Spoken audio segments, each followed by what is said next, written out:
Yo, yo, yo. Here we go. Are we going? No, for some reason my mic lingers in mute for a couple seconds because of buffering the theme, but I'm here. And you know, that's the name of my first hit single, Lingers in Mute. Lingers in Mute? Yeah, no, they loved it. It was on the charts for a long time. It's a 1980s thing. You wouldn't understand. Yeah. Hey man, what's up? So basically, for anything? today anything? Has anything been going on? Yeah, much like a couple months ago, the sun is a little bit brighter. Oh, okay, here we go. The birds are a little louder.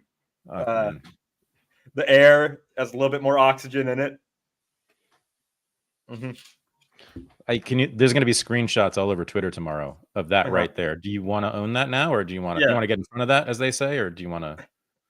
I mean, look, people celebrate in their own ways. You're not even autistic, man. You're not. Why are you? No. But I will ask you today the same question I will ask for the next 4 years. How good do things have to get before you start to celebrate? Oh, I'm ready. No, Hello, excuse me. Who has said more good things, positive things about Trump over the last 8 years than this boy right here? I mean, I've been defending him. I've been defending Maga. I've been defending the J6 defendants from day zero. You can check my Twitter record. It's very clear. I've had many, many MAGA people on my show. I've had people who were in the Trump administration, are in the Trump administration on my show. I have massive violent disagreements with him and MAGA around 3 or 4 issues. And otherwise, I agree with most of what they're about. And I'm enthusiastically in favor of it. But we'll get into all that. Mm-hmm. It's very complicated, not the MAGA ideology and the Trumpian ideology that you have to spend a long time sort of picking apart. But boy, we've gotten a flood in the last 2 days of what Trump is all about, what he's intending to do, which, by the way, that's the first thing I want to say in celebration. Yeah, I'll celebrate this. I'll celebrate many things that he's done and many things that he said. Celebrate for sure. The thing I love the most, I realize, and I don't think anyone's actually said this that I've seen, I love the fact that he really answers questions and he really tells us exactly what he intends and what he's thinking. He's very transparent. And we know this because in the first administration, he said a lot of things, but we never caught him saying, oh, he didn't really mean this. And he changed his policies on things, but he said, well, I've changed my mind on this because I got new information. He's not a politician in that way, right? The career politicians that I grew up with who dominated, who were the only people in Congress, the only people in the presidency, were career politicians all through my lifetime until this guy came around. And it was like living in the Soviet Union in the sense that the political class was just as indecipherable as the Politburo was. Really, truly. I mean, if you don't believe me, go watch any news show from the 1970s, 80s, or even 90s, or even 2000s, and tell me what they really mean, what they really think, what they really feel. Trump's heart is on his sleeve, and that's the other thing I love about him. I just said I love something about Trump, by the way. I mean, right? Do we feel like he's hiding anything, that he's dissimulating, that he's trying to spin us? Almost not at all. Which is the very best thing about him. I heard liberals. I was watching Pod Save the World today, which is the spinoff of Pod Save America, which is probably the #1 liberal podcast. And these guys are actually quite smart and they're kind of good on some issues, but they were complaining about how many speeches and news conferences Trump gave on Inauguration Day. And I thought, what is this? You'd rather he be silent about what he intends for America? So that's #1. But I think we should talk about our controversy that erupted today between you and me. Do you want to get into that and let the people know what's happening behind the scenes in this show? No idea. You have no idea? What? We had a fight today. Yeah. You because I love how the winners are so arrogant. They're just like, oh, I don't even care when people attack me. We had a fight. I forget because I'm now the boss. It feels that good, doesn't it? Okay. I mean, I don't know. I don't. I just tried to use some colorful language to describe what's happening right now, and I guess you use yeah. one color to describe what's going on. You Yeah. try to use one color to describe what's going on now, which is the color of gold. Gold. This is a golden age in America. You wanted the title of this show that I am on to be the golden age of America. Yeah. Again, how good do things have to be before you begin to celebrate? See, am I the only one who stepped outside and got some fresh air today? Like, didn't you feel the?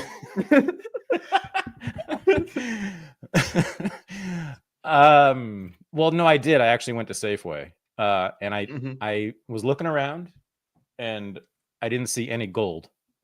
I didn't see any golden dawn, which I think. Oh, that's the fascist party in Greece. Is Golden Dawn? Yeah, interesting that you chose that terminology. I went to Starbucks today. People are reporting this everywhere. People are just going to Starbucks, and the barista is telling them Heil Hitler. Yeah. Did you get a good salute when you got your latte this morning from my barista? That's nice. That must feel good for you.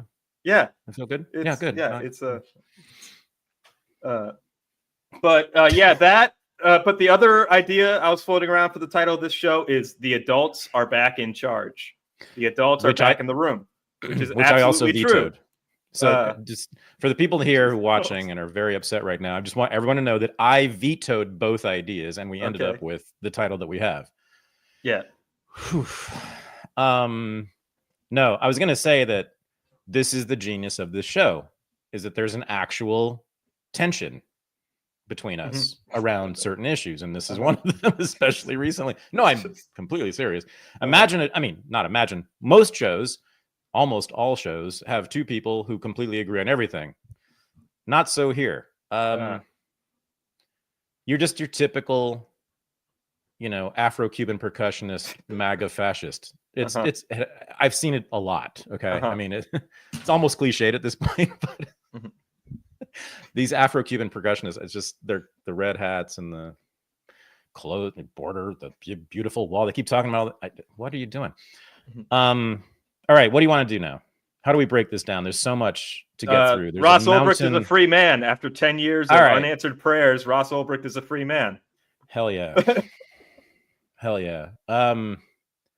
So yeah, I want to shout out two people who I know on this. Not one of them is neither of them is Donald Trump. Although sure, I'm glad he did it, but we got to talk about the statement he released as he did it, which is the most classically Trump thing I've ever seen. No, I mean the two people, I think this is right, the two people who are principally responsible for getting Ross freed are his mom, Lynn, who I met 5 years ago in Mexico. I mean, it's been an incredible campaign of 11 years. She has been traveling all over the world and going to everything she can and meeting everybody she can and talking to Congress people. And it's been an incredible campaign led by her, his mom. And it was effective. And then Angela McArdle, who's the head of the Libertarian Party, who I know pretty well, she's the one who kind of brokered the deal with Trump that she and the party would officially endorse him, which they did, I mean, I'm not a member of the LP. I never would be. I don't give a shit, but I don't. It's not any. That's another reason I will never be a member of the LP. Endorsing any major party candidate is, to me, disqualifying. But in this case, yeah, I mean, she got in exchange for freeing Ross, for a pardon for Ross, and that's exactly what happened. Yesterday, all of us were checking Twitter again and again and again, waiting because it was promised. Angela promised that it would be by the morning, and it got into the early afternoon, and everybody was harassing her and haranguing, but. I think it was during the Unregistered live stream last night that I was told, in fact, that he was freed. So yes, and I did an event in LA for Ross with Alex Winter, who wrote. He's the Bill and Ted's Excellent Adventure guy. Yeah, the other one besides Keanu Reeves. That isn't Keanu Reeves. Yeah. Alex. So Alex is a director now, and he made this excellent doc. And by the way, I recommend it for anybody who wants to know the Ross story. The Ross Ulbricht story. I think it's called just the Deep Web. I think that's right, or the Deep Web or Dark Web. You look at Alex Winter.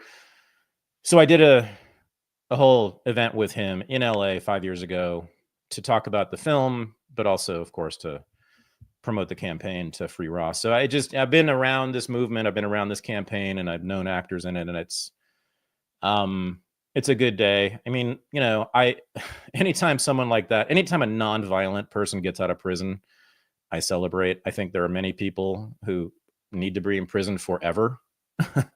The violent people, the people who can't control their violence, they have to be, or the people who can't control their certain sexual urges need to be in prison forever. No doubt about that. Like Anthony Fauci. Yeah. Like Anthony Fauci and half the Biden administration.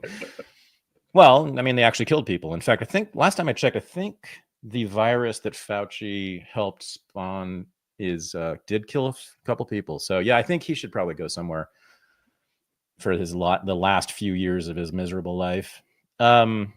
No, this is wonderful, and I'm super excited, and I'd love to see videos of Ross getting out. Apparently, they're being very private about it, which is fine. But yeah, it's amazing. But my next thought is, you know, like I have friends in prison right now as we speak on nonviolent drug charge for attempting to mail a box of MDMA, doing 3 years in prison, federal prison in Florida right now. And there are many, many thousands more. There are so many people in prison right now who either had, especially on drug charges, they get ridiculously inflated sentences because of Bill Clinton and Joe Biden, because of the Clinton crime bill, which of course put in all these mandatory minimums for drug dealers specifically. And so you hear, I mean, if you watch true crime, you'll see lots and lots of stories of people who were absolute first-degree murderers getting out after 10 or 20 years in prison. Meanwhile, there's people who simply dealt weed or cocaine or meth or whatever, some drug, without ever hurting anybody. At least there's no charges in that regard, who are doing 25 to life. And so this is why Jeffrey Dahmer, I just found out. Did you know he was actually arrested and convicted before they found out about the mass murders, the serial killing? He was convicted like a year or two before he got caught of the murders of kidnapping. Yeah. And I don't think they said rape, and I don't know exactly what he did, but definitely sexually assaulting a 14-year-old boy who I think he chained to his bed. And he got 1 year in prison for that. And my buddy Jay is in prison for 3 years for mailing a box of ecstasy. And he's one of many stories like that. So the disproportionate penalties for drugs versus violent crimes needs to be corrected. I don't think Trump is going to get around to that. That's one of my, major disappointments with Maga. I've said this many times. They talk on and on about crime and immigration problems and the cartels, and they are major problems. But the source of it, the cause of it, the origin of all that stuff is the drug war and the status of drugs as illegal in this country, and the forcing other countries to participate in the drug war, especially Mexico. As I've said many times, you can look it up. The FBI did a study about 10 years ago and found that roughly half of all inmates in this country, which is more than 1 million people, there's 2.3 million inmates, so it's more than 1 million would be half. The FBI itself said are in prison for drug-related offenses, not for violence. And so if you eliminate it, meaning like they stole money to feed a habit, that's very common, right? And so if you legalize drugs, you will, according to the FBI, at least theoretically, you would eliminate half the prison population and free that many people.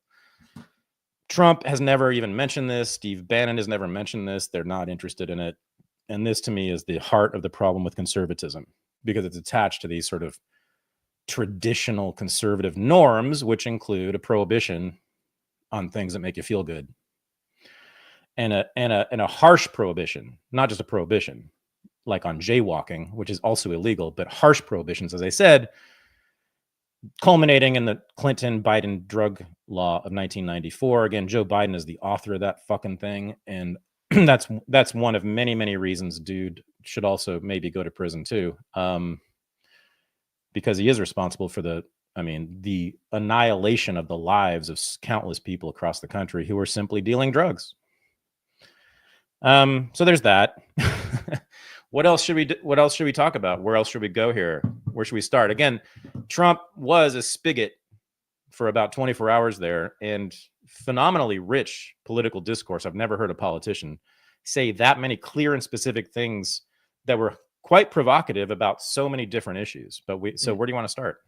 Well, first with Ross Ulbricht being free, you know, if you care about that cause, thank somebody who voted for Trump. Thank somebody who helped with the Trump administration and the Trump campaign. Thank somebody who voted 3 times. Thank somebody who voted 6 times. This does not get accomplished if Donald Trump isn't in the White House. Can I get a you're welcome at least if I yes. So thank you, Michael. You're thank welcome. you for freeing Ross. You're welcome. It was hard. It was cool. It was hard for you. Yeah, I know. How far is the polling booth in Bloomington from you? Did you have to walk? Was there a line? I'm so sorry. You Afro-Cuban percussionist fascists are really really gentle, you know. Oh, gosh. Anyway, sorry. Thank Angela McArdle. Thank all the libertarians who decided to grow up and you know, realize that politics isn't about being right. Politics isn't about being the smartest person in the room. Politics isn't about alienating yourself from your friends and family. Politics is about making the world a better place by voting for Donald Trump. And thank you for all the libertarians who'd help do that.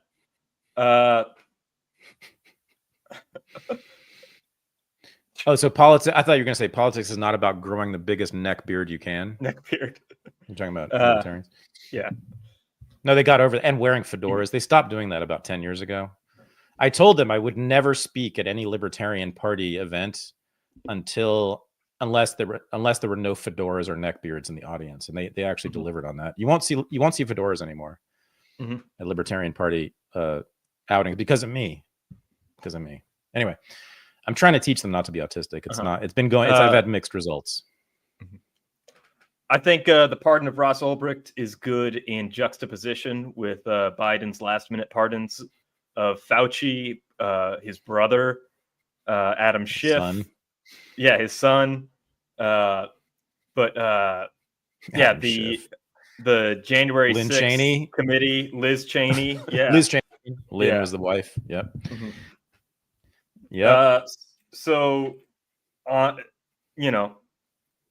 Joe Biden shows his mercy on his political lackeys, his cronies. And Donald Trump, on the other hand, shows mercy on people that the state has wronged. In his official statement on Truth Social, he said that the same justice system that railroaded Ross Ulbricht is the same one that went after him. So Donald Trump is... Yeah. That statement is just so classy. Even misspelled Ross's last name. Yeah. I bet his mom will forgive him for misspelling her name by freeing her son. I would, if I were like a psychology professor and I were teaching a course on narcissism, I would use that tweet, or truth, I guess it is, from Trump. That truth, yeah. Thank you. As example number 1. I mean, it is so laughably, absurdly narcissistic. He's freeing this guy from a life in prison, and all he wants to talk about is, I did this because his enemies are my enemies. The same prosecutors also attacked him in the Southern District of Manhattan. Or no, not just attacked him. He brought the case, some of the main 2 cases against him, right? And what was the other thing? There was another thing about Trump himself. I mean, the whole thing was about him. It was just, it's an amazing statement. But as I said on Twitter, I will never call it X because I won't do anything Elon tells me to do. I said, if your enemies are the same as Trump's enemies, he's a great humanitarian. So again, so my first book, as we've talked about maybe before, is about Jimmy Hoffa, the great Teamsters leader of the 1950s and 60s, who was known for being non-ideological and very much interested only in the material benefits he could get for the members of the union, not interested in advancing any sort of politics, which other union leaders were doing at the time. And he turned out to be the most useful labor leader of all time for his own members, because He had no principles and no ideology. And so all he did was respond to pressure, the expressed desires of his membership. And they had lots of leverage because he had no other ideological commitments outside of them, retaining them as members. So that's Trump on a grander scale, even than Jimmy Hoffa. He's totally self-interested. I don't know about, I'm not going to say that, but he's largely self-interested. He tells us this all the time. And so that's much easier to manipulate. That's much easier to get what you want out of than someone who has prior ideological commitments, like every single Democratic president since the dawn of the Republic. Mm-hmm. And most of the Republicans too. And you could even say all the Republicans. They just had a sort of a softer or lighter attachment to the ideology. But, there's nothing you can do. They're going to continue to fund NATO. They're going to continue to fund Israel. They're going to continue to do all these ridiculous policies that no one wants in perpetuity, regardless of how many of us are mad at it.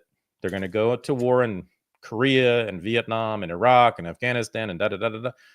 No matter how many giant anti-war movements there are, massive rallies, right? Have we noticed Vietnam did not end with a massive anti-war movement?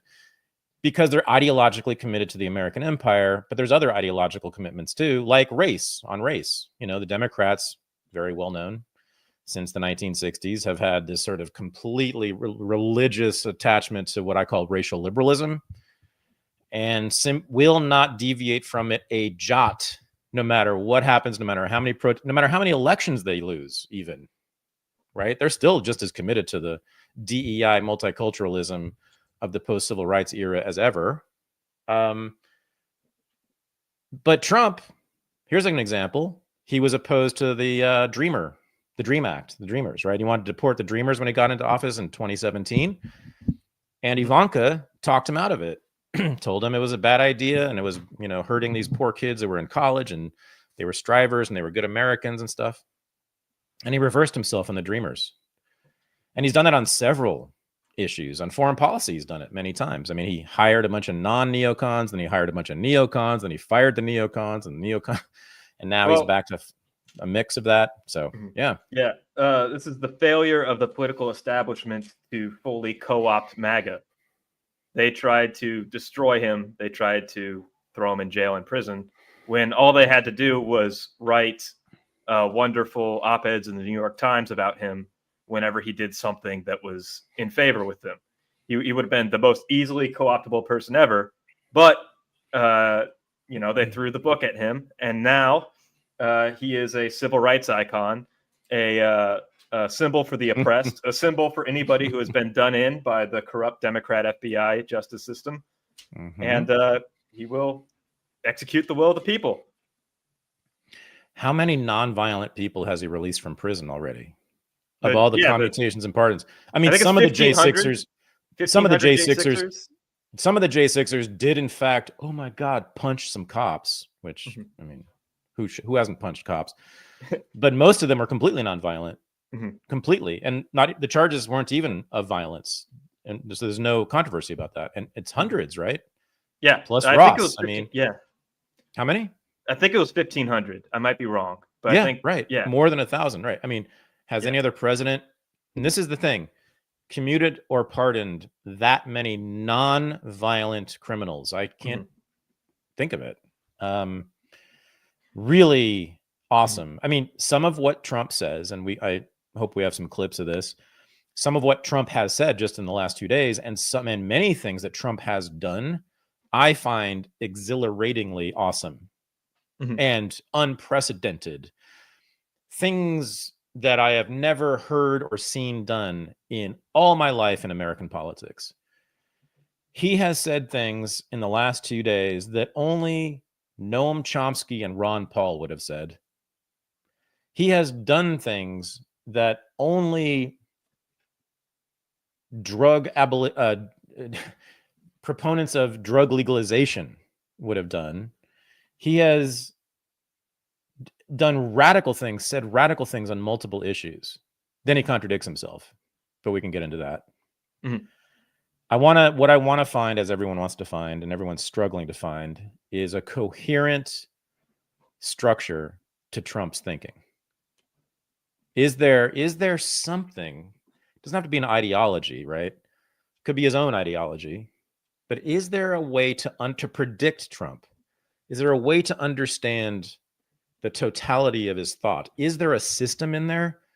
Is there are there logical connections between this thing he says and that thing he says, and does it all fit together in some way? Or is it just random or semi-random, depending on his feelings and depending on who's around him at that particular moment?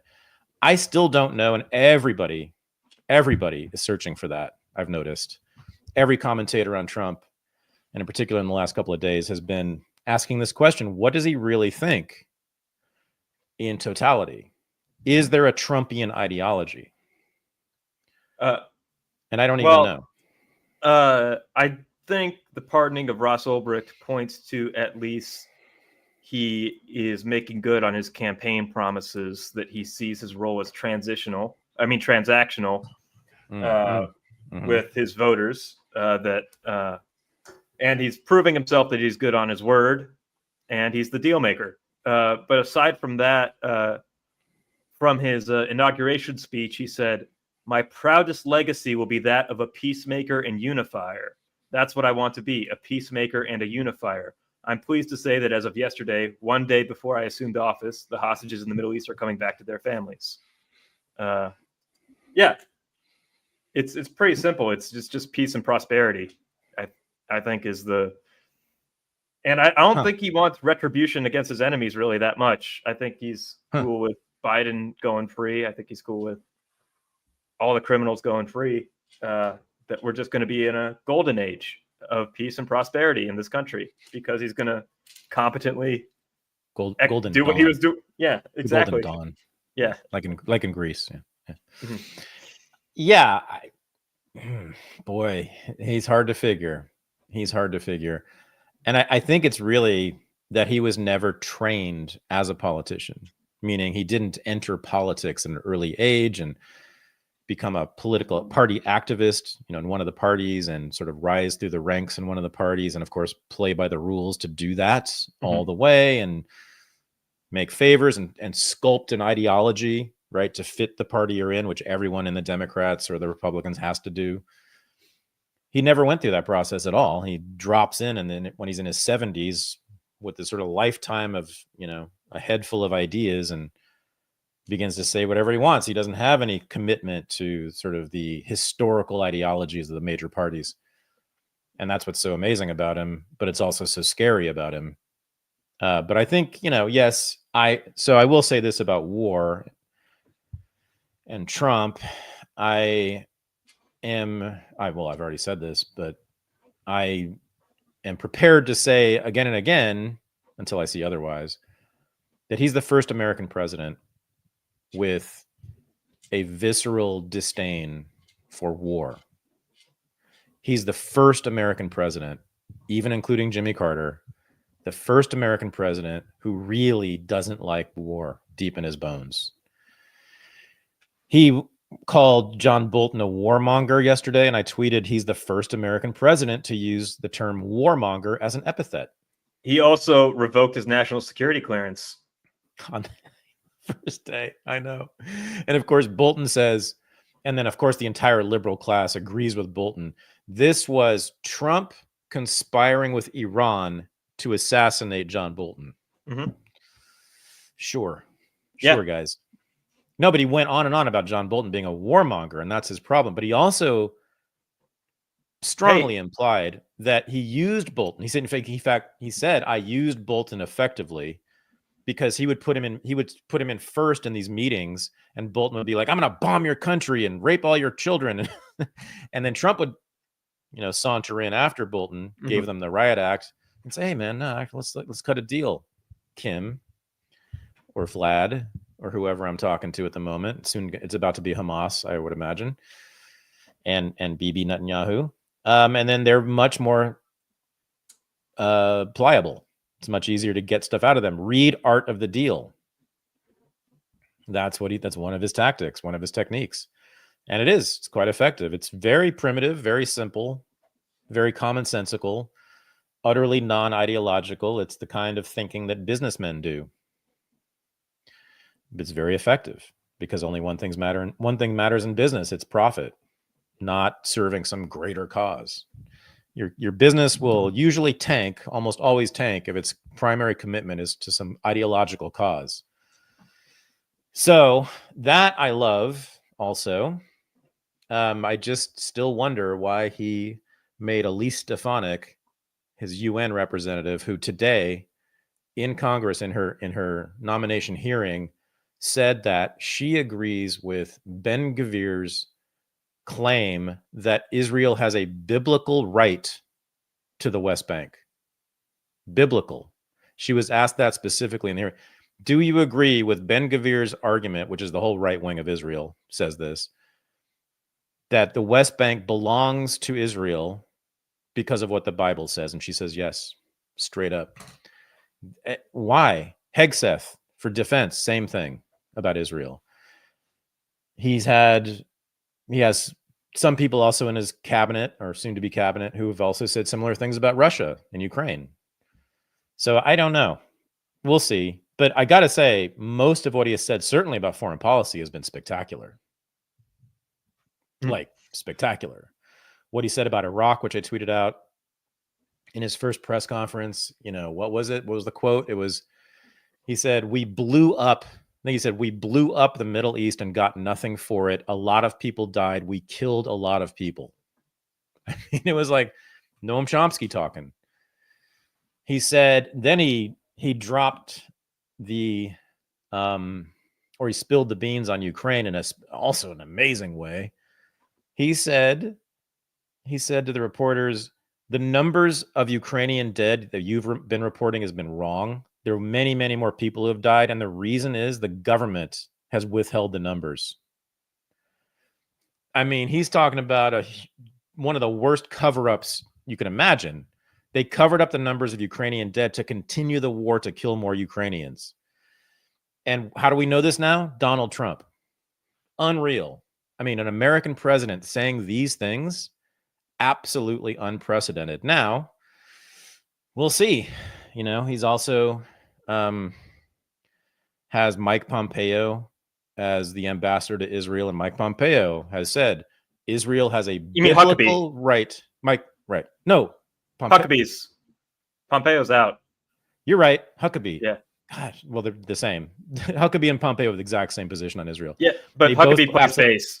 Huckabee's a great bass player, though. Is he really? Yeah. He had a great talk show, and he plays bass. Mm-hmm. I can't. Mike Huckabee playing funk. Can he do that? Yeah. Our favorite guy, Bobby Caldwell. He had Bobby Caldwell on the show, and they jammed. Well, that's right. I forgot. His nickname is Mike Bootsy Pompeo. Forgot about that. Yeah. I mean Huckabee. Sorry. Huckabee. They're the same guy. It's really, when I see them, they look the same. Anyway, they both, and I know this, Pompeo and Huckabee have both said many times publicly that Israel has a biblical right to annex the West Bank entirely, and Gaza for that matter. So we're talking about absolute lunatics, heretics, who believe in that Christian shit that you believe in. They're heretics, which apparently leads you to, kill children and shit. But anyway, so I want to know, what's that about? Why Huckabee? Why Stefanik? Why Hegseth? If you're not about war, because that's all Israel is, man. Israel has been the wartime state from its conception, not its inception. From the very concept of Israel, of the early Zionists, they said there will be it's called the Iron Wall speech or essay by Jabotinsky, one of the original founding Zionists. We have to build an iron wall of incredible military force because the Palestinians will resist us, and that will go on forever. It'll be an eternal war. So why would you want to support that? But we'll see. I mean, I don't know how this is going to shake out, because I do believe Trump, given left to his own devices, is damn close to a pacifist. And I don't think he's going to I don't think he's going to begin any major military conflict. I think he'll kill some people, which he did in his first term. He killed basically the head of the Iranian military, Soleimani. He'll do stuff like that. Special forces will go in. to various places. I would imagine drones will strike various places, that kind of thing. But I don't think we're going to have any major ground war or any ground war at all. And I don't think there's going to be any new major conflict begun by Trump. He doesn't like it. He really doesn't like it. He hated the Iraq war and talked about, at that time, hating to see the body bags of U.S. servicemen coming home. He also talked about the Iraqi people in sympathetic terms, which he hasn't about the Palestinians, by the way. He hasn't really said anything about Palestinians, any sympathy about them. But he doesn't like it, even if he's only concerned about the deaths of Americans. And there has been an American president with that psychological makeup around war. I mean, no American president I'm aware of, and I've studied all of them, of course, has ever expressed that kind of visceral antipathy to war making. This is wonderful. Finally, this might truly be the end of the empire, right? If we have another president with that same set of feelings, we might actually start to withdraw troops, close down bases, cut the military budget, and all the rest of it. So there's some very, very, very good things that have happened, but a lot of confusing things too that Trump has said in the last couple of days, which, we can get into. But what are your feelings about so far? I mean, I know you're just you're having like a golden shower or something right now, golden something, but like feeling great about this. But break it down. Why is this the golden age? Complete repudiation of Obama, complete repudiation of libtardism. Unfortunately, libtards still do exist, but they aren't in charge anymore. They aren't culturally in charge anymore. I notice just the cultural victory, the vibe shift that everybody has been talking about, the lack of political correctness. You can see a celebration of the body everywhere you go. You can see, people. They don't feel restricted. They don't feel like they're going to be arrested for being themselves. I see that out in public. Whereas, you had COVID tyranny, you had Me Too tyranny, you had the tyranny of people being essentially depersoned for saying the N-word 10 years ago in a tweet. And now, because of who they made Trump out to be, not because of who Trump actually is, but because Trump has been called Hitler, Trump has been called the worst person ever, the whole premise of Biden's presidency was we will never see this man again, right? So many people stepped in line to end Trump because they felt like that was their duty. Now, even with all the cheating that they did in 2024 that the Democrats have, he won the popular vote. He has cultural dominance. Everybody is looking to him and to that for what the world should be. And they are shedding the shackles and chains of liberalism that have held them and destroyed their personalities. Unfortunately, there still are some true believers, but, you can hope that they snap out of it, that they go outside, that they breathe the fresh air, that they see that the air is cleaner and the sun is brighter, and that they had nothing to be afraid of in the first place. What did you say about the body? What's going on with the body now? I am noticing a celebration of the body. I am noticing in professional settings, people are more free to be sensual, to be sexual, to it's like that. Express themselves. No, I did see the red, white, and blue bikini chicks showing their tits. I did see that. No, I am seeing this in liberal circles as well. I am just seeing. No, you're not. Yeah, liberals. They will never free the body, dude. Mm-hmm. Liberals have had the body under lock and chain since the Puritan times. Mm-hmm. Sorry. I'm seeing it in liberal. No, I of course I think there's something there. And yeah, I've noticed a lot of discourse, around Twitter, even in sort of personal interactions I've had, but I'm sure everyone else has, that's been like sort of remarkably unrestrained and very politically incorrect. Yes. Right. Stuff that have been, as you said, stuff that would have been squashed, destroyed. You would have been thrown you off would of have had Twitter. an angry mob. You would have had your Canceled. home. You would have been fired. You would have been doxxed. You would have been made an example out of. Yeah, so that's great. That's great. No, I think there is sort of there absolutely is a sensual and libidinal element to MAGA, which no one talks about except when they like make fun of the MAGA thoughts, you know, who'd have like, what is it, bikini calendars, stuff like that. Mm-hmm.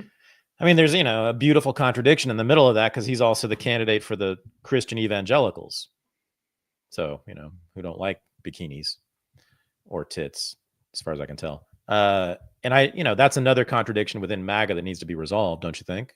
There is a Protestant celebration of the body that does not get talked about. There are Protestants out there who make this went viral a couple weeks ago, that a Protestant pastor was saying he hates Catholics. He doesn't hate Catholics, but he was saying that he disagrees with the Catholic Church because their leadership are men who are celibate and poor.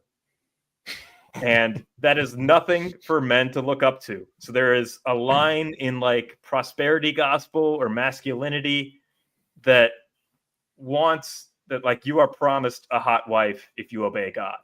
There is a line of Protestantism that you will see in the mega churches. What is it? What's that guy? There's a whole documentary about him, Hillsong United. If you remember Hillsong United, those guys that were with celebrities, there are a ton of mega churches that copy that formula and try to have the sexiest young guy up on stage like a rock star, and have their worship be like a rock concert that celebrates youth and vitality in the body, even though they won't frame it that way. But the rise of Christian rock, which is entirely Protestant, right, that's the prime example. Yeah.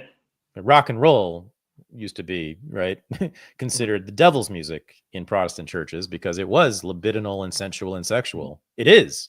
And then I guess in the 1980s or so, they gave up on that and realized that they could not, as the church attendance and membership is declining, falling off a table, actually. They said, I guess, the only way to keep the religion alive is to violate this fundamental precept of it, I suppose. I don't know. Is that not what they did? It seems like a pretty big rupture in the history of evangelical Christians. Yeah.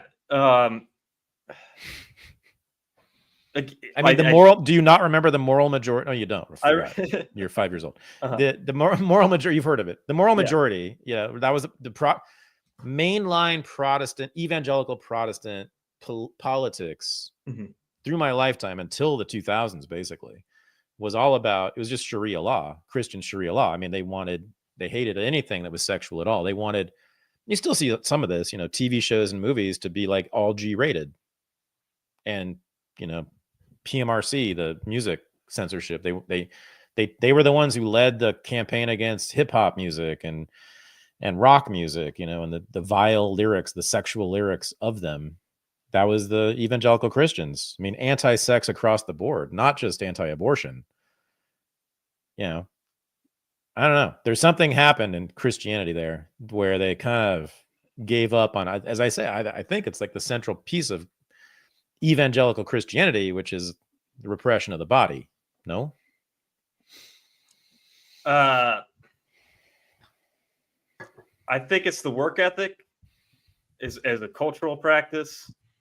The problem with evangelical Christianity is that it's or just Protestantism in general, is that it lacks hierarchy, and it can be susceptible to a lot of temptations and being molded.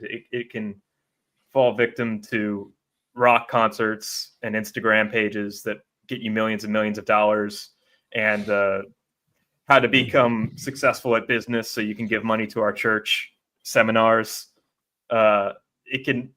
And you can say, hey, look at all this good stuff that we're doing through prosperity gospel, or what is it? Even what they call in Silicon Valley, effective altruism. You could say that can creep into the church too.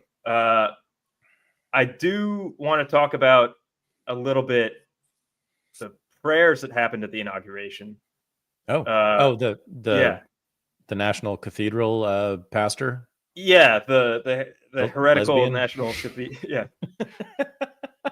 Maybe lesbian. She might be one of those. No, she has a husband, actually. I'm Right. She sorry to just report. plays a lesbian. Yeah. Well, you never know. I just Doesn't mean play anything. one on TV. Just Having a husband, whatever that means these yeah. days. Yeah. So she upbraided, I think is the fancy term, Trump and Vance about how they should, what was it, be compassionate to LGBTQIA++ to whatever people and immigrants. Yeah. Compassionate, I think she kept saying. Have mercy. Have mercy. These people are worried for their lives. Yeah, every gay person I know has been freaking out. No, they just don't care. I haven't heard even trans people freaking out. I saw one trans person, a 17-year-old, in the San Francisco Chronicle quoted as saying something like, "Why don't they just leave us alone? Why do they always have to attack us?" And I wanted to say, well, it's actually not that. It's just you asked for special laws applied just for you. And that's what's been rescinded. It's not them going after you. It's actually them leaving you alone. Removing laws that are relevant only to you and your class of people. That's actually leaving you alone, which is a preferable law in my view. But yeah, so I don't know. What was your take on that? It was like the liberals' last gasp to me, her little sermon. Yeah, how deeply entrenched they are. That was the same church that had the Jimmy Carter funeral, that had Imagine by John Lennon as sung by Garth Brooks. The most soulless repudiation of all religious values at a cathedral. And wait, Imagine is a repudiation of all religious values? Imagine or Garth Brooks is, which I think the combination is certainly probably the most heretical thing you could imagine. Wait, why? What's wrong with John Lennon and Imagine? I like John Lennon. I think John Lennon is cool. I like it when he does rock and roll music. I don't like it when he writes. I think his best song is Mother, where he's just crying about how he misses his mommy and how he was never loved enough as a kid. I think that's amazing. But when he tries to tell people how to live their lives and like acts as though he's some sort of prophet or Gandhi, yeah, that's where he loses me. Living in harmony. Okay, yeah, I guess that's telling us what to do. Yeah, imagine there's no heaven. Imagine there's no hell. Oh, that's what bugs you. Okay. Imagine no religions are true. I forgot that part. Nothing to kill or die for. No possessions. Right. Yeah. I don't like the collectivist part. You don't like the anti-religious. Gotcha. Okay, you're right. And then Garth Brooks, who's supposed to be a Christian, probably he's supposed to. To be. Yeah. Being a country star and all. So he sings this heretical scourge. And okay, I got it. In the National Cathedral. Yes. Wow. Not bad. That's bad. Really bad. And then some lesbian like tells the president what to do the next day. It's bad, man. I'm sorry about that. Well, okay. So, therefore, what? What do you want to do about it? What I want to do about it? Real quick, we got a super chat. I want to read a super chat first. Posmo, what a dope name. Posmo. Libertarian Party actually ran a guy named Chase something. Yeah. Oliver. I guess there was a candidate, Chase somebody or other. Don't forget Chase Oliver. Yeah. He was good on some things. You know what? I bet if Chase, whatever his name was, became president, I bet he might have pardoned Ross. I bet that might have happened if Chase, pretty sure, whoever he is, and gotten a ceasefire, maybe. Maybe. Actually, maybe not. Actually, no, I take that back. He would not have. Only Trump could have done that, probably. Yeah, it's true. See, look what I just said. Yep. Golden Dawn, baby. McCardle just let Trump speak to the party, correct? And he promised to release him. I guess goodwill that Hope would vote for him. So, yeah, that's the big thing is that he made his case to libertarians and libertarians exercised political power for the first time ever and got something accomplished. This is the first, whatever. Yeah. Again, I don't Yeah. care much but it is the very first, I think it's the very first anything, executive order or certainly legislation, that the LP, the Libertarian Party, on a national level has ever gotten. It's the, I think Angela said this in a tweet. It's the first thing the Libertarian Party has ever won in national politics. They've won some stuff at the local level, I think. Not a lot, but a few things here and there. Some regulations at the local level have been removed because of LP lobbying, but the national level, federal level, no. This is the first accomplishment by that party, which has been a joke. And it's even been a joke, I got to say, under Angela. And I even helped the caucus that took control of it. I mean, they've been terrible, I think, but this was good. This was good. We'll see what they gave up, though. I mean, I hope that Trump continues to act like his inner Noam Chomsky and not his inner John Bolton in foreign policy. But that's the number one thing I'm concerned about. And then immigration. I don't know why the LP would endorse a candidate who is so hostile to immigration, because the LP always and still is, I believe, essentially open borders. Anyway. Yeah. Thank you for the super chat, Posmo. Yeah. Dope. I love your name, man. Posmo, great name. I'm going to steal that. Is that your cat in the picture? But who? Where? Yeah, Posmo's profile. I think it's a cat. Oh, but, Posmo. Yeah. It's important to note too, because Kamala Harris was invited to the Libertarian National Convention. She was invited to speak, right, and didn't show up. And again, like, she could have shown up. She could have shown up and said, "Hey, I'm for open borders. I'm for abortion. I'm for weed." Right. And you know sex what? Work. I'm for sex work, clearly, and I will pardon Ross Ulbricht. And she didn't. She could have made her case, and she didn't. And the so, bitch lost. Yeah, and she lost. And that's what happens, bitch. Yes. That's right. That's what happens, bitch. Yeah. Try us again. See, the libs are like, libertarians are like feeling themselves now. Exactly. Fuck with us again, yo. Yeah. See what happens to you. It's not, guys, don't get excited. Well, in the future, I think if they continue this path, whoever needs to be elected at the national stage needs to make a case to this 5% of the electorate that they will give them something in exchange, right? Yeah. Yeah, no, true. They've made they've made themselves into power brokers. Exactly. Yeah. Right. Yeah. Right. Maybe they have. I don't know. We'll see. Yeah, the next Republican candidate, or maybe even Democrat candidate, could in fact see them in that way, that they need those votes. It's amazing that Trump saw that or thought that. And the best thing about that, the speech he gave at the Libertarian Party convention, in which he promised to free Ross Ulbricht, he's standing in front of a huge banner, which was the central banner on their stage. It says, "Become ungovernable." I mean, it's anarchist message. Donald Trump standing right in front of that. Hilarious. What's next? We got half an hour. Do you want to talk about I guess the chat wants us to talk about the autism salute, what you opened with.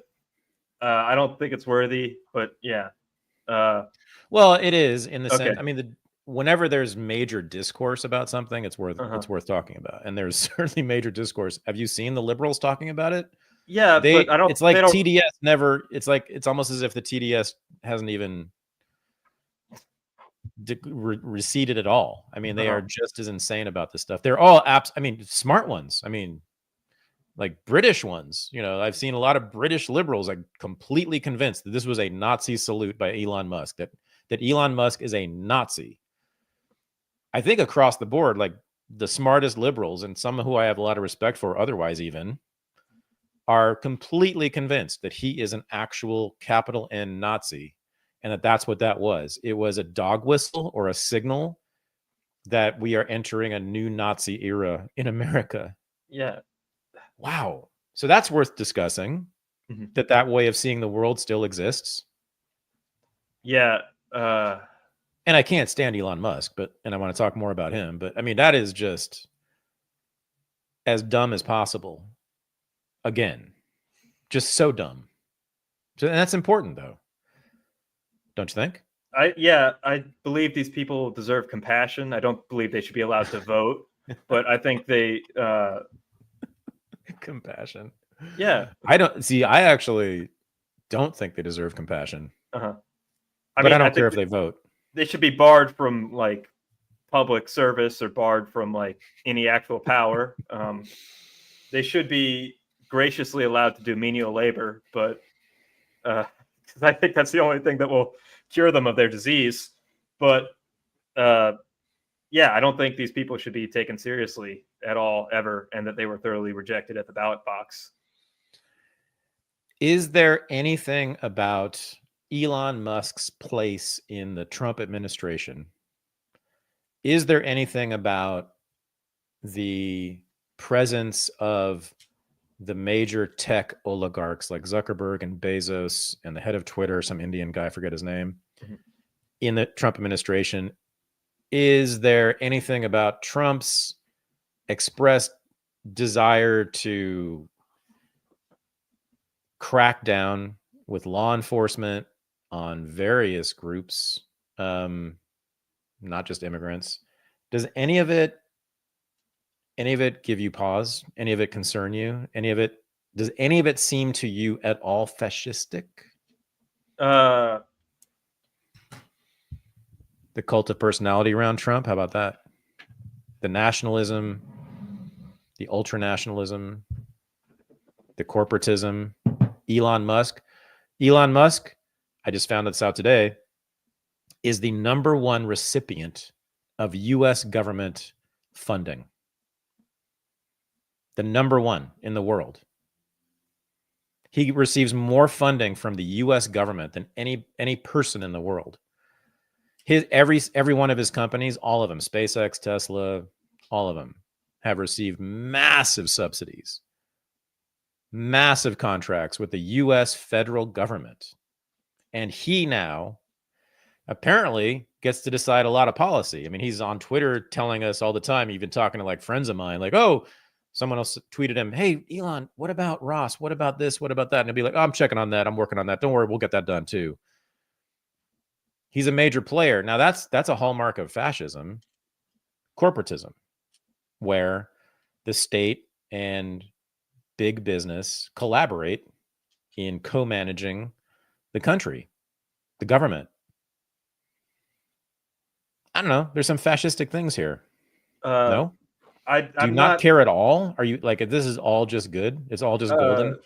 What's epithets? I'm immune from epithets. I'm immune what from did I call calling. What did I call you? N-word? Fascist. Oh, right. I thought I let the N-word slip out. Yeah. Okay. Not today. Not yet. Afro-Cuban. We got a half hour. Got a half hour left. I mean, I call you my N-word, but that's different. I didn't call you a bitch. I called you my. My, right. Yeah. It's loving. It's totally different. It's welcoming. Yeah. Yeah, I think being afraid of the word fascism, again, that was thoroughly rejected at the ballot box. You can't just call somebody a name anymore. And the government has always been corporatist, but the truth of the matter is, that's for sure. Yeah, it's always been this way. That is for sure. Now we just have a direct link. It's just more transparent this time. There's more accountability to it, which is great. Yep. And do you know what that? Sorry, that's so on point. Do you know what the Pod Save America guys said this morning about that? What? They were like, what was it? They were like, yeah, I mean, we know like there's lots of money in politics and that's terrible and we got to reform that, but you don't show it. I was like, thank you, liberals, for telling us what's up. Yep. That is contemporary American liberalism in a nutshell. No, they want you just hide. You hide all the fascism. You don't show it. All the fascism. Yeah. You don't show it. That's uncouth, and that's their problem with Trump. He's uncouth, and he's too transparent, as you were saying. Yeah, their problem with fascism is that they want their fascism to be done by threatening emails that get wiped off of hard drives, and that have to be obeyed. Everything that was released in the Twitter files, where the Biden administration was telling Zuckerberg and telling the people over at Twitter exactly what they have to do, exactly who they must censor. What we have now is a much healthier form of fascism, where Zuckerberg. Exactly. No, Yeah. I think this. Keep going. Just talk. You keep going. I love this. Where Zuckerberg has to pretend to be human, and he has to work out, and he has to go on Joe Rogan and pretend to bow hunt in order for the administration and the American people to look kindly upon him and to have good deals made. Mark Zuckerberg. Yeah. The only thing that Mark's keep going. Keep going. Oh man, I play this clip. I hope this is wait. This is a what did you say? Okay. This is a what version of fascism?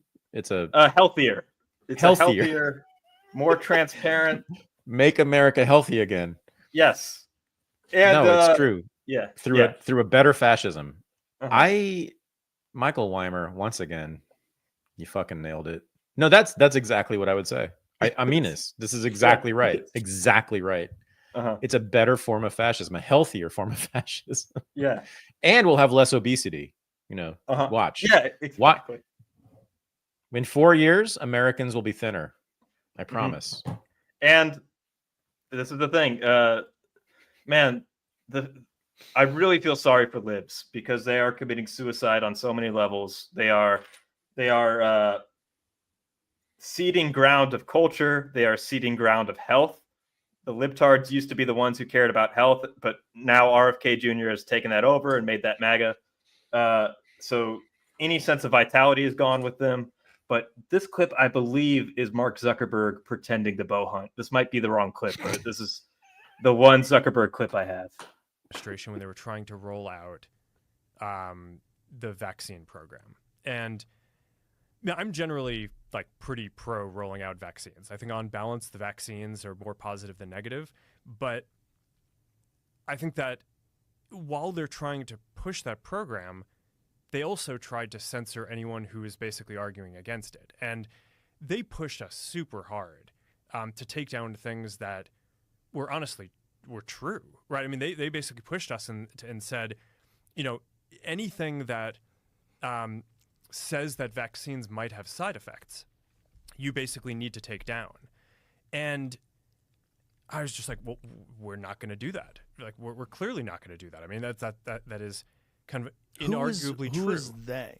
Who's telling you to take down things that it was talk about vaccine side effects? It was people in the Biden administration. I think it was I wasn't involved in those conversations directly, but I think it was. How difficult is that to not? He's even got the broccoli haircut. Yeah, the Jufro. No, the broccoli. Yeah. Anyway. Oh, the Zoomer perm or whatever. I hate how good he is at MMA, though. I gotta say, yeah, he is pretty. I've seen the training videos, and he's 20 years younger than me. But I used to think I could kick Mark Zuckerberg's ass, but I don't think so anymore. Mm-hmm. And that's what bothers me the most about him. Yeah, that wasn't the right clip, but that clip did show the change of fascism that we're talking about, though. This is Mark Zuckerberg pretending to believe in everything that he censored his own users on his platform for, because the incoming administration was put into place by those same users. Right. Yeah. And he's groveling. Where's the bow hunting? I want to see the bow hunting. I don't give a fuck about Sorry, this. I don't have that one. I'm sorry. It's really funny. I've never seen it. I can't wait. Yeah, Rogan. He gets to corner UFC fighters. It's so annoying. Oh, anyway. Mm-hmm. All right. So Mark Zuckerberg and Bezos and all of them were hauled before Congress. So what was it, 10 years ago? Mm-hmm. And told, if you don't start censoring all the people who don't like liberalism and the Democratic Party, we will shut you down. And therefore, Mark Zuckerberg, Jack Dorsey, and the heads of Google went back to Silicon Valley in San Francisco and proceeded to censor all of us. And that's what he's talking about. Yeah. Because all they cared about, of course, was their own financial, position. Yeah. And they would lose their companies if they didn't do this. And then they suffered the repercussions finally when Trump wins. Mm-hmm. And then they were like, oh, well, since we only care about our own skin, we're going to show up at your inauguration and get on our knees and commit certain acts of love to you, Donald. And that's what this is all about. And they start with Joe Rogan's podcast by confessing their sins, and then they show up to the inauguration and we'll do whatever you want, which every great capitalist in American history has done.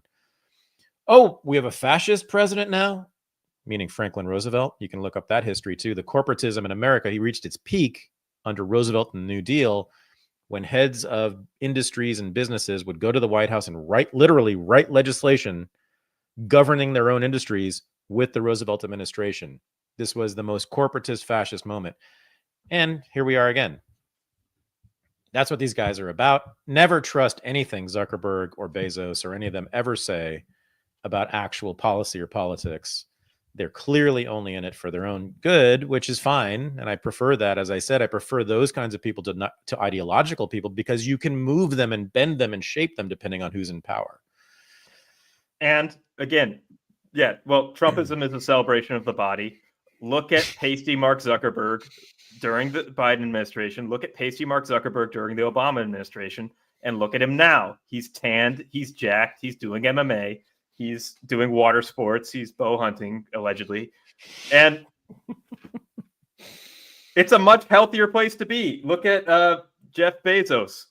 Under Trump, he is jacked. He has a hot girlfriend who wears a bra and a blazer. Like, it's a celebration of the human body. Like, collagen lips, man. Yeah, she's fake. Fair. Fake tits. But anyway, I know. But so it's a celebration. True. No, you're right. Yeah, you're right. Yeah. Joe Rogan was at the inauguration.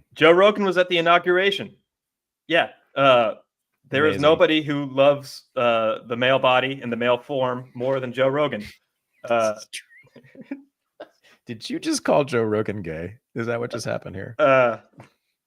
I thought this was public knowledge. I won't tell him. I promise. I have his number right here, but I won't tell him. Yeah. This is well documented. I'm not the first. Very true. Yes. Mark Zuckerberg. The Nazis. The Nazis were all gay, right? Yes. They also loved the male form.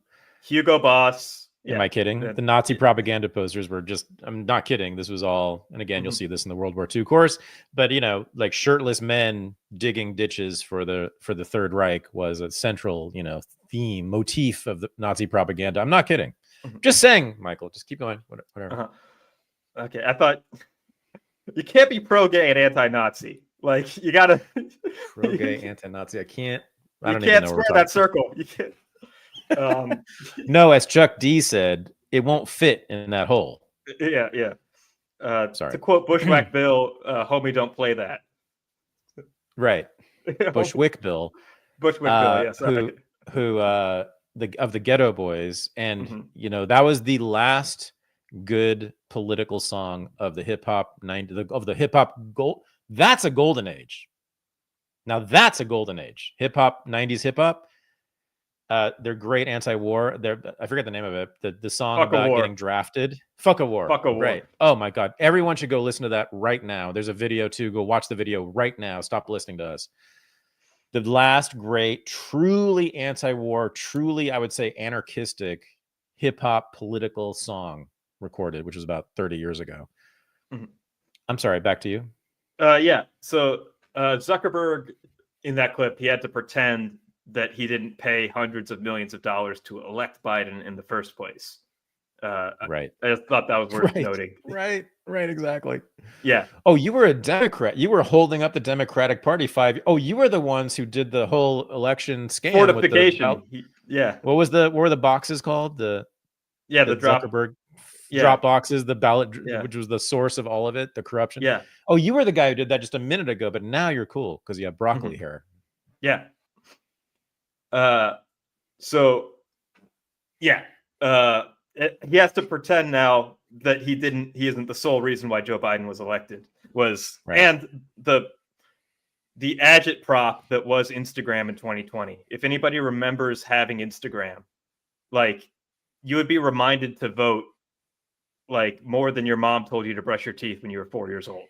Like, every time you looked at the app, here's where you can vote. You have to vote. Go vote. Go vote. Democracy depends on you.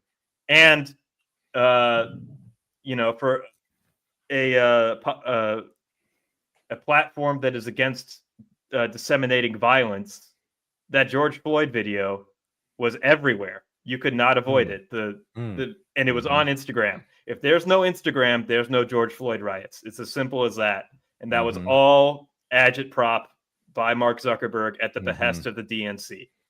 And just, that was the fascism that we used to live under. And now, you mean the video of George Floyd dying of a fentanyl overdose? You mean that one? yes, yeah, that one, yeah. But the knee on the neck for video, the few liberal and left wing viewers, I just want to be clear where I stand on that. That was not ironic. Yeah, and meth too, fentanyl and meth overdose. Yeah, right. No, I know the incredible reconstruction, rehabilitation, representation of these tech oligarchs who were doing everything they possibly could to fuck over the entire MAGA movement and Trump himself just a few minutes ago, are now being brought to their knees almost literally as supplicants. I mean, they are paying homage. They're kissing the ring, I suppose. Yeah. And it's nice to see, although I wonder what Trump is really thinking about all this. Like, is it just that? Is it just an ego flex on his part, which highly possible, or is he trying to get something out of them? Loyalty. And I wanted to talk about this last week. We had Ian Carroll ratioing Elon Musk. Ian Carroll, the internet researcher, very poorly. You're not a fan of the arguments he made. In that, no. I mean, of course, a lot of it's right, but it's just he's sort of missing the main point. But anyway, yeah, go ahead. So our tech oligarchs are more accountable to us because, like, Elon Musk bought Twitter with the express purpose of being a free speech platform where these values will reign, and so he has to appear to fall in line with that, and it's his users who keep him accountable. There is speculation that Elon Musk behind the scenes is changing his tune about Israel. He has been a Zionist his whole life. But I don't think the Nazi salute was a Nazi salute, but I can only hope. And maybe his heart was changed by being humiliatingly ratioed. I believe it was like 200 times as many likes and retweets on Ian Carroll's post. And being embarrassed like that on his own platform in public, realizing that the number one thing that his own users care about is the Israel-Palestine conflict. Oh, so it was a Nazi salute. Hopefully. It was a Nazi salute. Yeah. He does hate the Jews now. I maintain Israelis are not real Jews, but anyway. No, it's a separate cult within Judaism, is my official position, by the way. I hope so. I mean, I don't think Musk is going to be driving Middle East policy, though, so I'm not too worried about that part of it. I've got to say, Stephen Witkoff, who is the special envoy to the Middle East, and he's been working on Israel, I like what he's been doing and like what he's been saying. He wants to go to Gaza. He has said this. He wants to go see what the destruction in Gaza. He is the first American political figure of any kind who has said that. Damn. And I have a feeling if he did that, he might modify his views around Palestine even more. Of course, it depends on, who is guiding him on that tour. But I don't think you can see Gaza right now and think that Israel is cool. That's amazing. And Trump himself, and this is the most important thing, and this is where, many people who are, fierce anti-Zionists, pro-Palestine, journalists and intellectuals and politicians, a lot of them are saying that Trump, and I think this is right, does not have, once again, an ideological commitment to Zionism. He's not a Zionist the way that every other American politician has been. He has some kind of emotional gut reaction that is, he doesn't like Muslims for sure. He doesn't like Arabs in that way in the Middle East for sure. But it's not out of as I said, a commitment to this idea of a Jewish homeland in the Middle East. And I think he's very capable of screwing over, in the best of ways, the Israeli government because of that. Do you get that sense from Trump? He's not ideologically committed to this thing? No. I just think he got $100 million from the Adelsons. Adelson. And yeah. And so I ask all of you Gaza and Palestinian supporters, why didn't you raise $200 million and give it to the Trump campaign?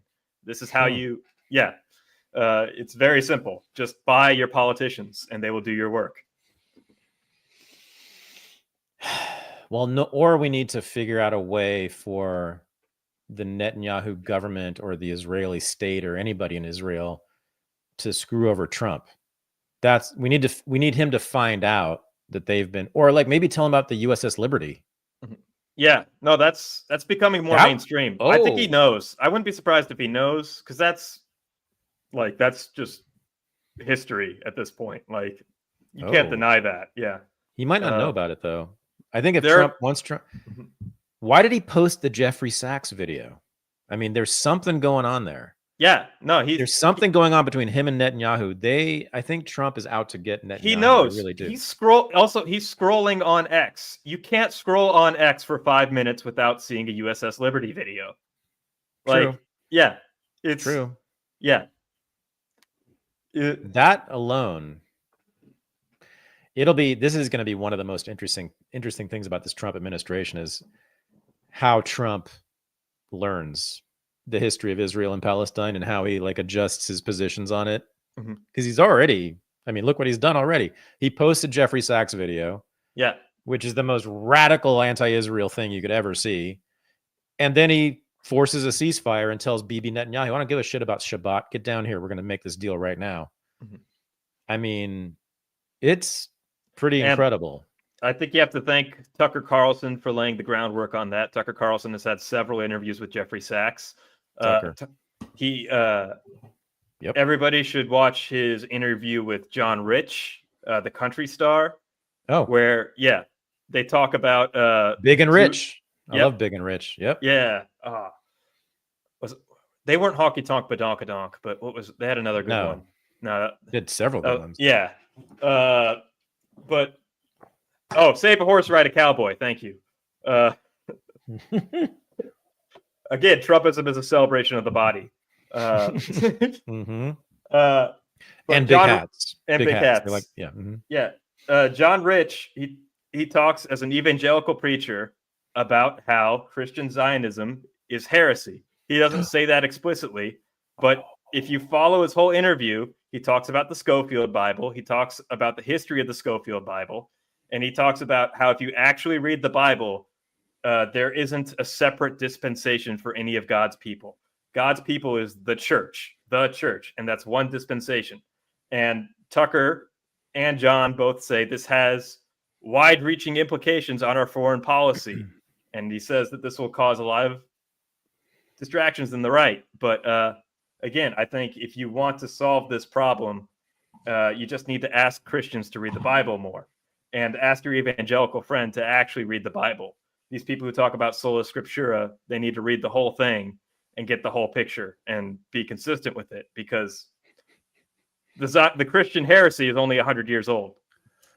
Yeah, Christians forgot to hate Jews.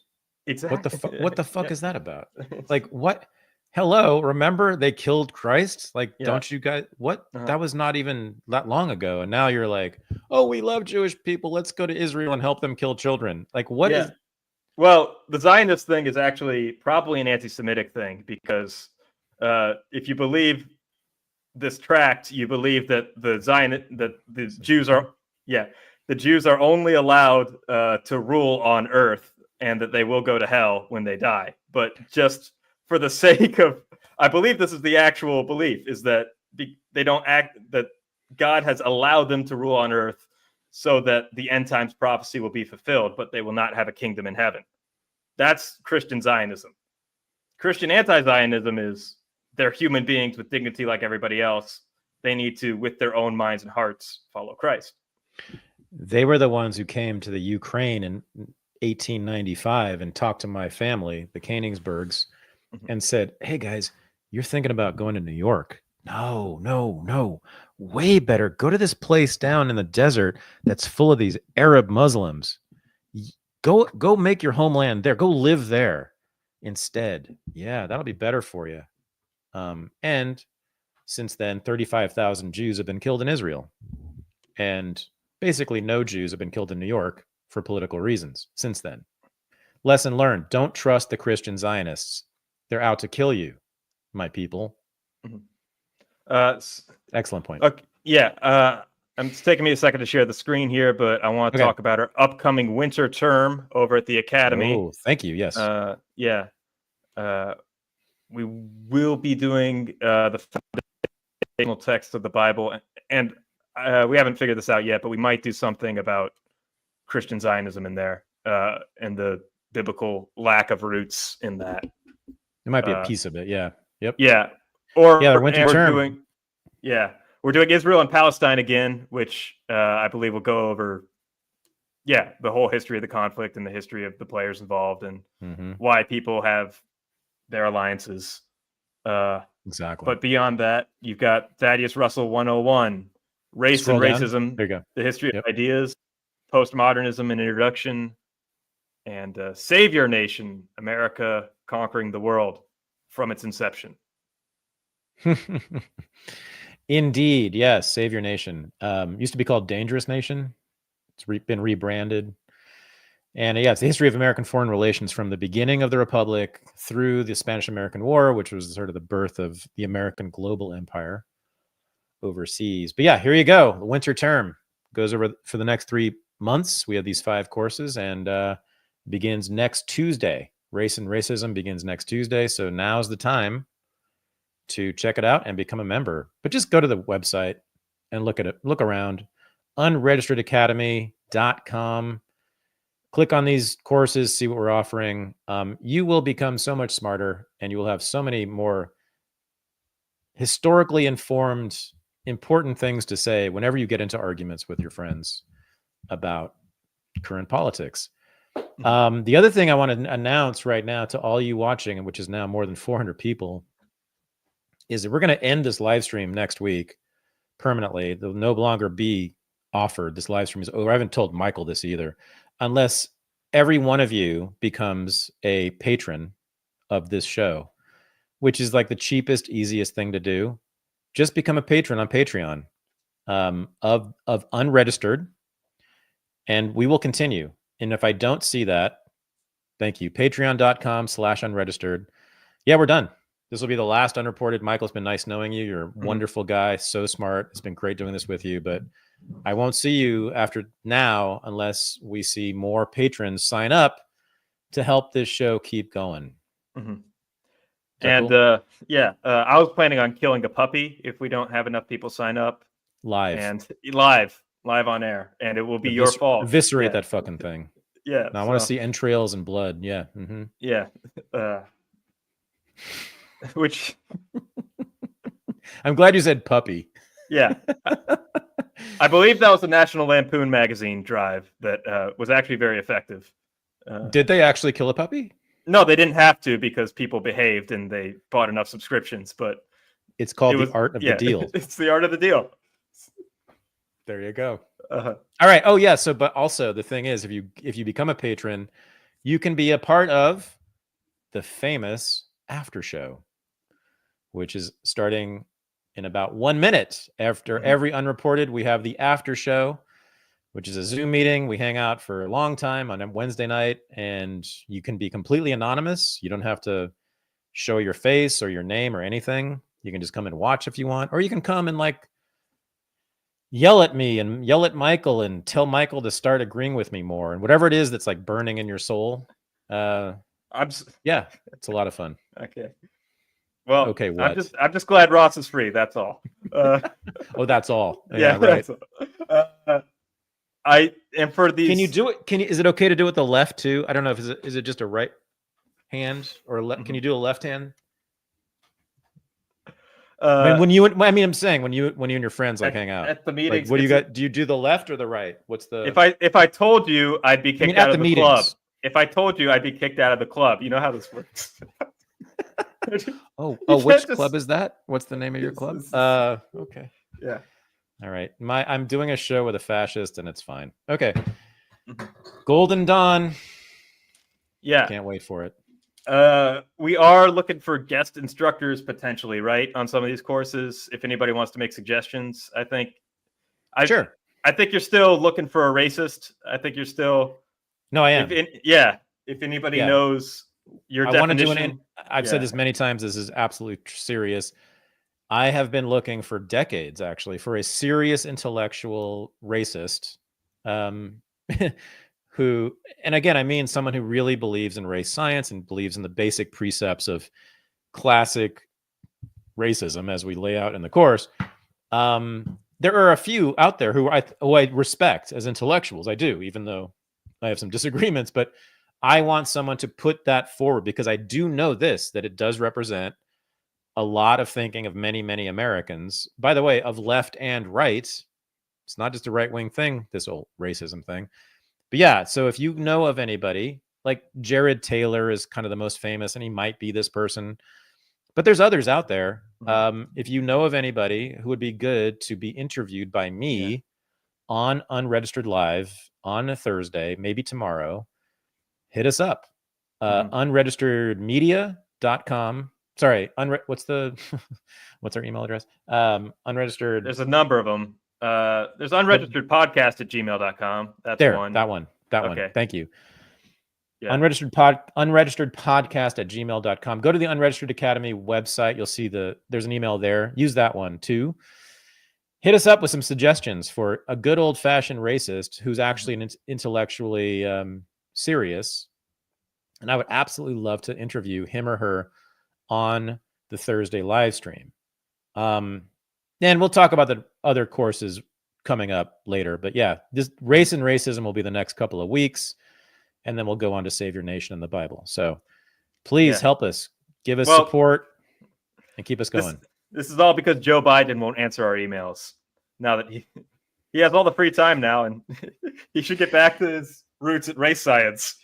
Oh gosh, he's got a lot of roots and a lot of things. I was going to say there's, yeesh. I don't know if I want to be. Yeah, okay. Well, Biden, he like didn't he molest a boy on his way out? Yeah, just one for the road. One for the road.